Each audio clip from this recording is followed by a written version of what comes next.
From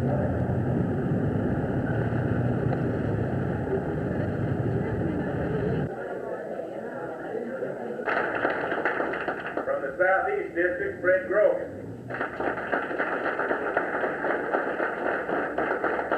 District Dick Square. And I think we've got a great campaign going, but just let me say one thing. But in the meantime, it's a long, hard, tough grind.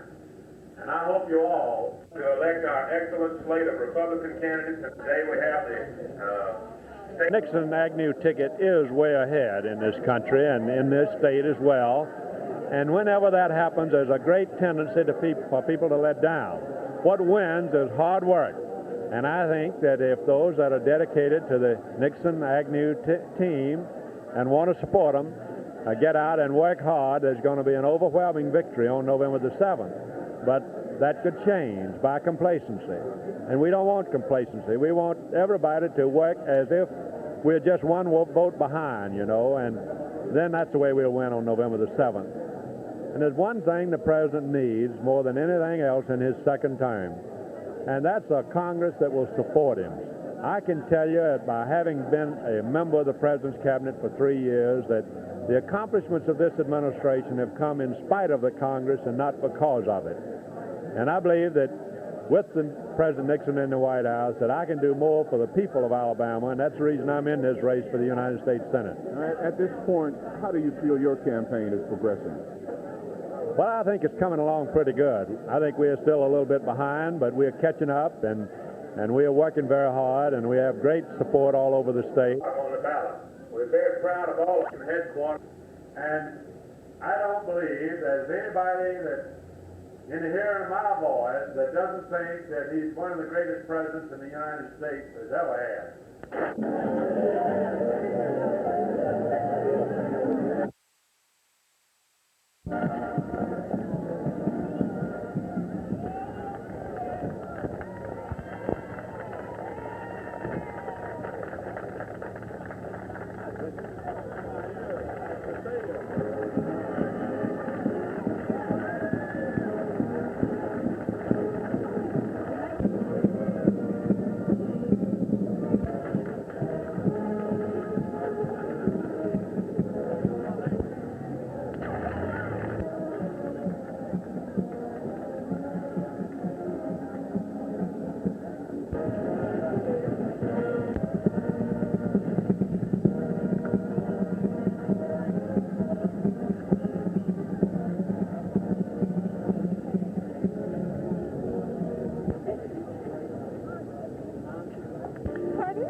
How do you enjoy campaigning? I love to campaign because I love people, and that's what campaigning is all about. And especially because our campaign is going to be a campaign of the people, by the people, for the people, and to the people. And here they are. Tricia, let me read you this telegram, which is sent to you in care of the Nixon Blunt campaign headquarters in Selma. Cornelia and I extend to you a hearty welcome to the state of Alabama. We hope that you'll stay here as an enjoyable one, and you will return often. Time permitting, we also extend to you a welcome to visit with us at the governor's mansion. We are always honored to have a member of the president's family in Alabama. Sincerely, George C. Wallace, governor of Alabama. That's very nice.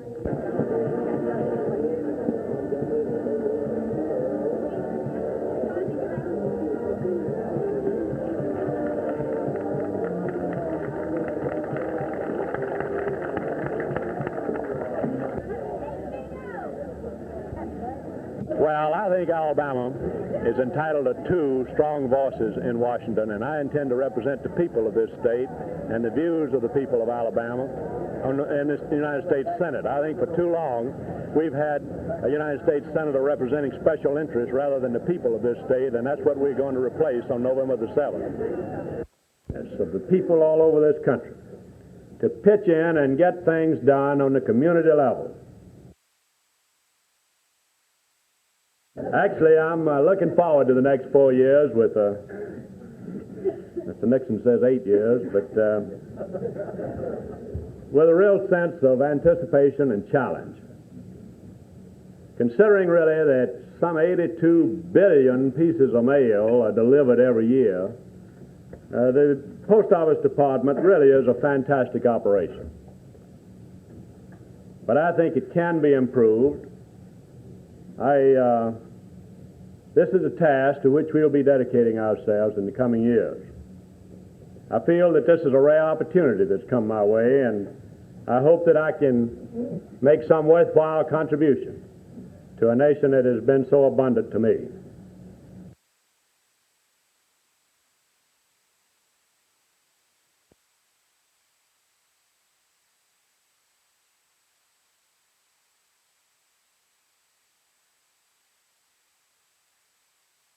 Oh, we had a great day over here. Oh, good. How you doing? How you doing? Good to see you. Nice of you to be here. Wyndham Blunt's campaign has been criticized by some for bringing outside help into the state of Alabama to bolster his campaign. With the reception received here in Selma today, and with the representatives from Washington of the caliber of Tricia Nixon Cox, it can't help but help any politician campaign receive the necessary shot in the arm. This is George Mitchell, WSFA.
At this time, to present to you our longtime friend and neighbor, Wyndham M. Red Blunt.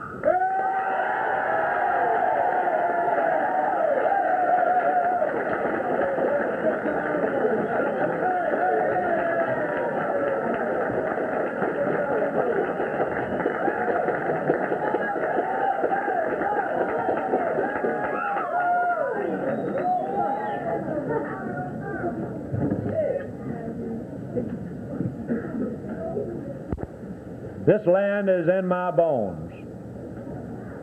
It's a part of my heritage. It has shaped my values and my beliefs. It has answered my hopes, and it has anchored my dreams.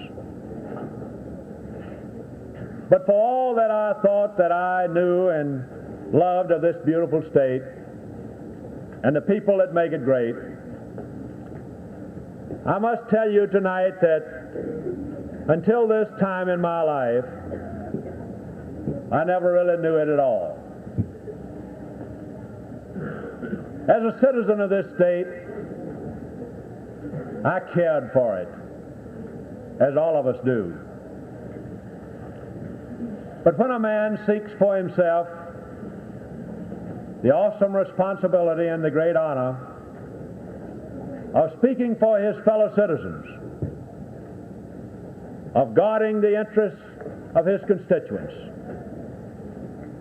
of guiding the affairs of his state and the role of his state in this nation, when a man does this, he gains a new perspective. And the new perspective that he gains humbles him. Twice in my life I have left Alabama to serve our country. Once in the Army Air Corps, once in the President's Cabinet. In both cases, the privilege of serving was thrust upon me Tonight I am here to say that I seek to serve Alabama. Tonight I am announcing that I am a candidate for the United States Senate.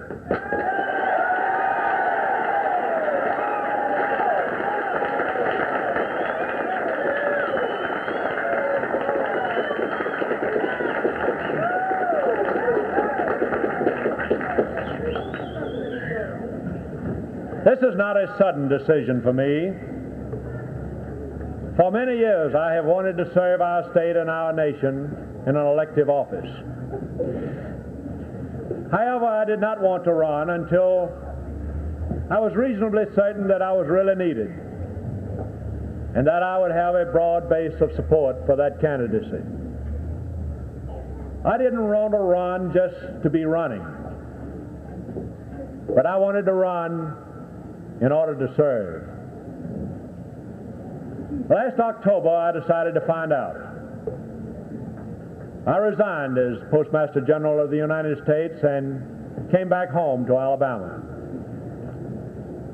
For 3 months, I have traveled all over this state, visiting with friends, talking with community leaders and state leaders, talking with politically active people, and most importantly of all, talking with thousands of plain Alabama folks. And after listening to all of these people, I became convinced that the majority of Alabamians feel that the time has come for new and vigorous leadership for our state.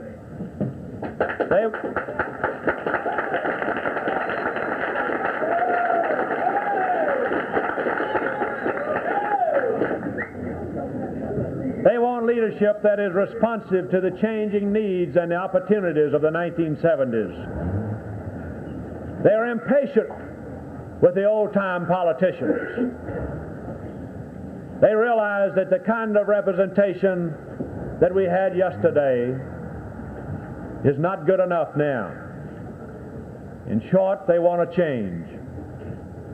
We're a fair people. I know that I will be judged fairly. But I know that if I am to be judged and not found wanting, I must work as I have never worked in my life. And this I intend to do. I do not intend to denounce the present leadership in our state, but I do intend to compete with it. I do not intend to quarrel with the past, but I intend to speak of the present, and I intend to speak of the future. And I do not intend to make promises, but I do intend to challenge. In traveling the length and breadth of this state, not talking but listening, I have heard and I believe that I have understood the sounds of tomorrow in Alabama. If we are to go forward, it is clear that we must have leadership that trusts the people of this state and is responsive to the people of this state, not the special interest groups, but the people, not the big-moneyed men, but the people, and not the lobbyists, but the people. In 1969, I became Postmaster General of the United States with a mandate to reform the inefficient, politics-ridden Post Office Department. I fulfilled that mandate. And in doing so, I alienated a lot of the politicians. They enjoyed the patronage privileges that they had under the old system. So what of this future? We in the South are recently past 100 years of being the national whipping boy, and those days are done. We are not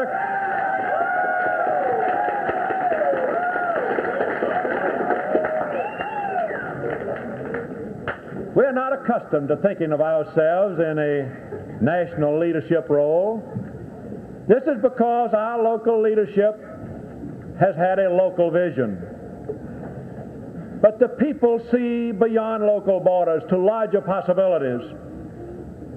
And they must have the leadership that can help to realize those larger possibilities. We have a role to play in this section of the country of national leadership. And here in our own Alabama, here in the capital of the Confederacy, here in the heart of Dixie, here in the traditional repository of the great Southern heritage, here is where national leadership should be, and can be, and ought to be, and will be.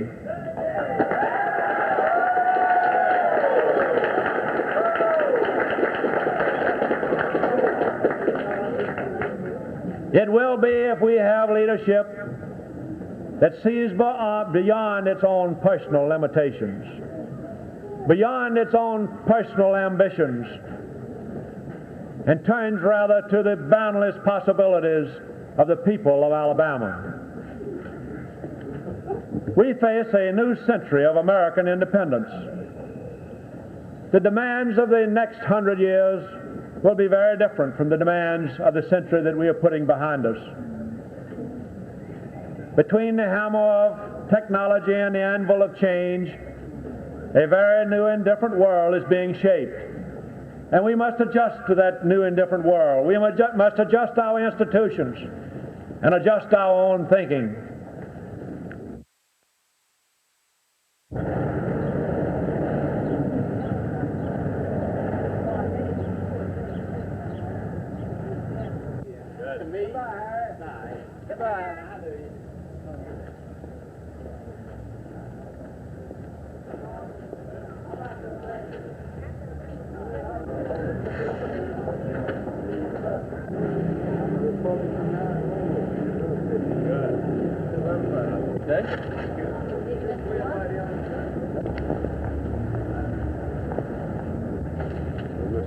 Mr. Blunt, Red Blunt. Come have a hot dog. You see, the central issue this spring for Republicans is who can not only do the job in Washington, but who can win in November campaign this spring. And I'm not worried about people that have things to say in a political campaign. You know, I always remember the old saying is they don't throw rocks at you unless you're the lead dog. So I don't worry about the things other people say. How much money do you think it's going to take to win this campaign? $100,000 or more? Or what? Oh, I don't think in terms of the money it takes. I think that in terms of the amount of work it takes and the thousands of people that it takes working together, and that's what it's really going to take to win. Where's the money coming from? People all over Alabama, and we have been very encouraged by the result we've seen up to now.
Now that you expect a light turnout for the Republican primary, is this going to be a great hindrance for you, or do you think this might work in your favor? Well, of course, a small Republican primary compared to the Democratic primary is not very unusual. In Tennessee, they have a small Republican primary, and yet they have, compared to the Democratic primary, yet they have 2 United States senators who are Republican, a Republican governor, and half of the legislature is Republican. Now, I think that the more people we can get to vote in the Republican primary this spring, the better chances that we'll have. And I'm working very hard to try to encourage people to do that. You're running in a state where the governor is seeking the Democratic presidential nomination. He also had some comments to say about you during the gubernatorial race. How is this going to affect your campaign? I don't think it'll have any effect on it at all.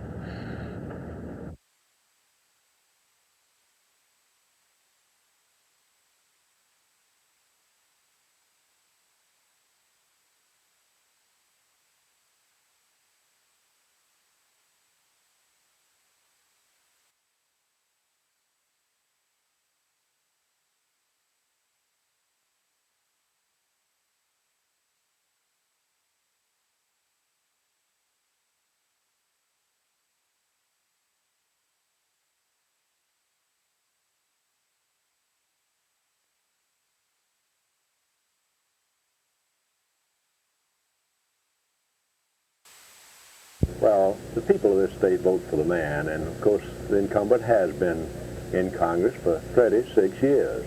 I think the people of this state are ready for a change. I believe the primary of the incumbent had indicated that. I think that our primary indicated they wanted a new face in politics, and I believe what we'll do now is to unite those that participated in the Republican campaign, and it was a good, hard-fought campaign, and we all worked hard, and the people have spoken, and we'll unite the Republicans and go ahead and attract the independents and the Democrats that are disillusioned with the kind of politics that have dominated their party nationally, and I believe we'll win in November.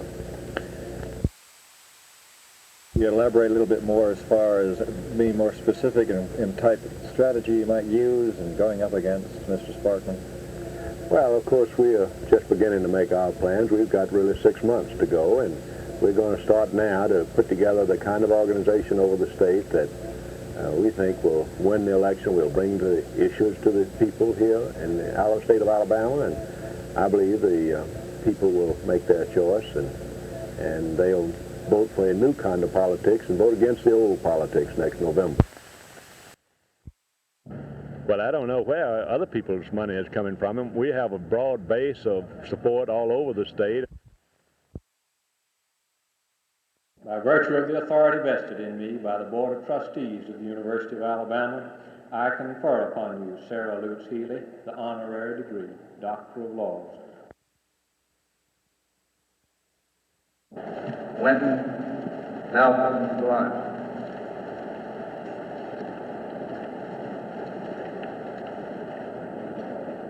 Neither rain, nor hail, nor sleet, nor snow have kept you from reforming the postal services of the nation. As the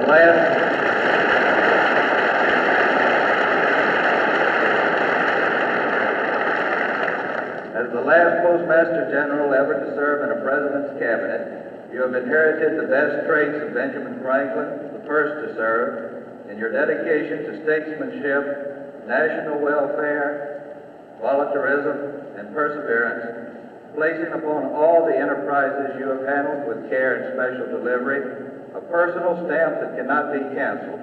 Through your many accomplishments, the state of Alabama and the University of Alabama have had first-class recognition in the eyes of the nation.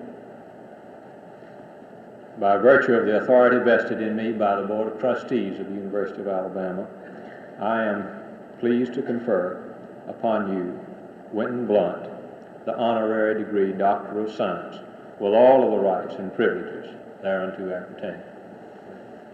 Thank you.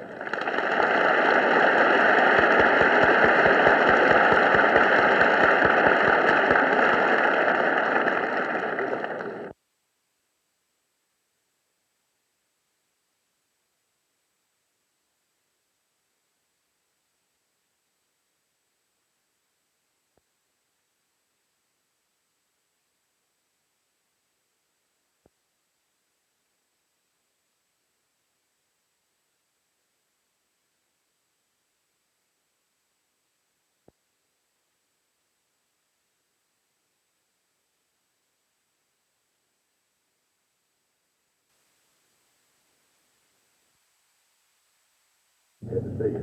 Here I got it.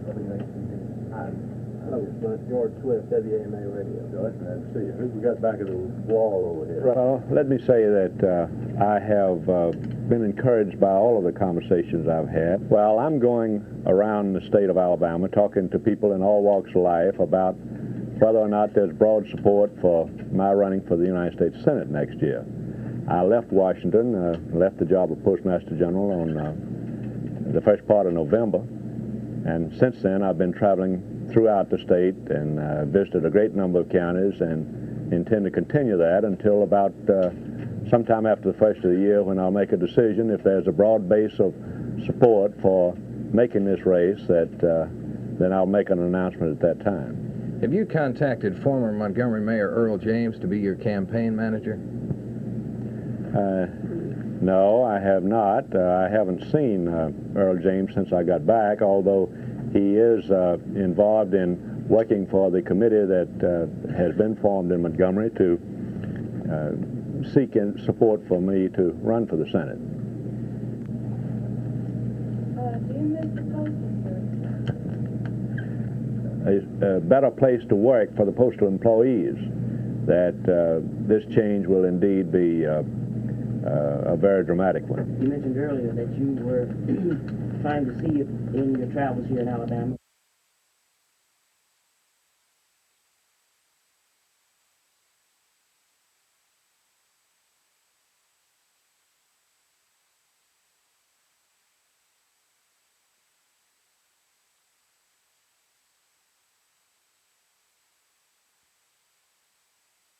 What do you think about Mr. Sparkman, about his age and his record, and perhaps his philosophy that would encourage you to run for the Senate? Well, if I undertake this race, I will have a number of things to say about that. I will say that Senator Sparkman has been a part of the process since the early 30s, when he first came to Washington, first went to Washington. He's been there 36 years. He's been a part of the process that moved power from the states to Washington to centralize power. My whole philosophy, my whole life has been just the exact opposite. I believe that government ought to get out of the way of people and let the people solve the problem, rather than having the central government or the federal government get involved in all of our daily lives.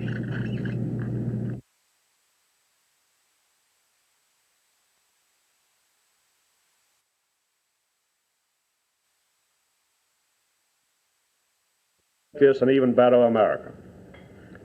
I think the things which impress me most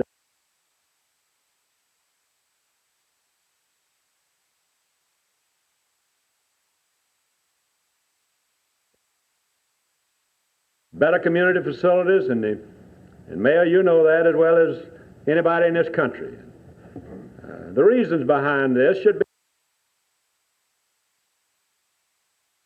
education is a well-worn topic for after-dinner speeches, but it still stands before us like a boulder in the road, and especially here in Alabama. Soon the Education Study Commission will give shape and form to the complexity of the education problem, and we'll see clearly what we have to do here in Alabama to achieve academic excellence.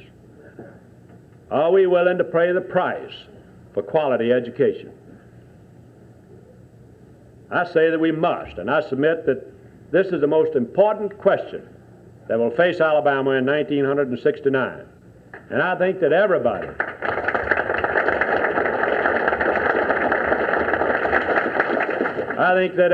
must get behind this effort and support it, whatever the cost.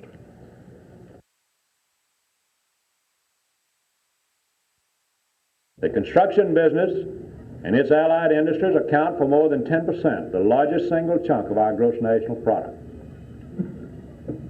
Construction, of course, is a labor-intensive industry, and therefore the effect of inflationary wage settlements can be devastating to our economy, and they have been devastating to our economy. Around the country, the industry and the unions have agreed to outrageous wage settlements. You just cannot hope to control inflation in this nation when you have an industry employing as many people as the construction industry coming up with wage settlements all over the nation of an incredible $4 to $5 an hour increase in their wage rates over a 2 or 3 year contract. Now, of course, settlements in Alabama have been more moderate generally compared to some other areas, but even here, the painters and sheet metal workers both obtained 12.5% annual increases in recent months. Now, I want to say to you, just as forthrightly as I know how, that the industry itself is the author of its own difficulties. Construction management has abdicated its managerial responsibilities in large part. And as they have abdicated these responsibilities, the unions have assumed them. I have old friends that call me on the phone from around the country and say, Red, you got to do something in the government. Say, we just settled with the construction unions in this area for $4 an hour increase in their contract. And I say, well, what are you calling me for? Anybody that would offer that kind of settlement to begin with is going to have to suffer and live with it. It takes two to make an agreement, not just one. Construction management has abdicated its responsibilities not only at the negotiating table but in countless other areas as well.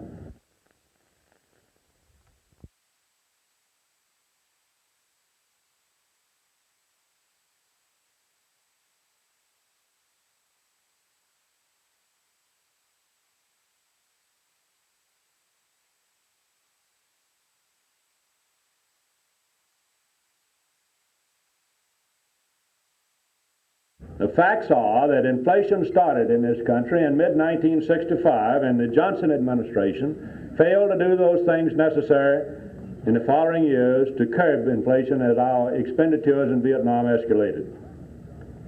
When the Nixon administration took over, our country was already in the grip of rampant inflation. Now, the Congress is going to want to spend your money this year. Congress has many noble and colorful traditions, but cutting spending in an election year is not one of them. And if they are permitted to increase spending, they're going to throw the anti-inflation timetable into a tailspin.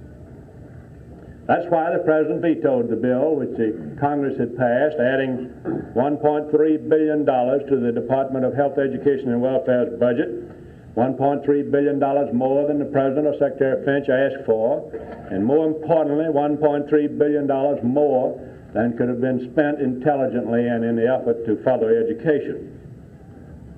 Now, the veto has been withheld, but the lines are clearly drawn. Those in Congress who supported the bill and the so-called powerful education lobby and others are hoping to make political hay will charge that the administration is anti-education. Well, that's just not so. This administration is not anti-education. It is, however, anti-waste, anti-spendthrift, and more importantly, anti-inflation. And that's the real issue here, not education, but inflation.